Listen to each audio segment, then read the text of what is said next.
الهي انت شاهد اول مرة بدي اذكر هاي القضية، يعني بالفضائيات اول مرة بدي اذكرها، وعلى المنابر ما ذاكرها. كنت صائم بعد صلاة الظهر والعصر، عندي غرفة هناك خاصة.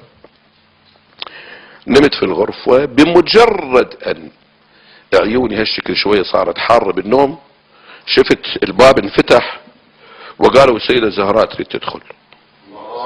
اللهم صل على محمد. فانا في فراشي قعدت هالشكل، قعدت السيدة زهراء سلام الله عليها، طبعا لي الشرف ان اكون محرم وياها. فالسيدة دخلت، ما اقدر اصف الجمال الذي شفته ماديا ومعنويا، ما اقدر اصف شيء. السيدة دخلت، انا رأسا قمت وسلمت على السيدة، قبلت ايدها، وبالفعل كانت شابة بعنفوان الشباب.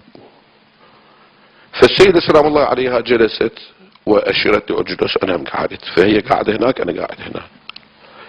كلام ما صار بيننا، مجرد جلوسها وجلوسي. وحق الزهراء البتول ودم الحسين ودم الحسين احلف، فقط شالت مقنعتها شوي ووخرت وجهها هالشكل. ولا تنسون الوجه، لانه لعن الله الضارب ضرب باليمين على الوجه الايسر. كشفت عن قناعها، خدها كان مثل كبدة الخروف هالشكل، خليها مثل بالدقة، يعني مو احمر، اكثر من الاحمر. لعن الله من ضربها.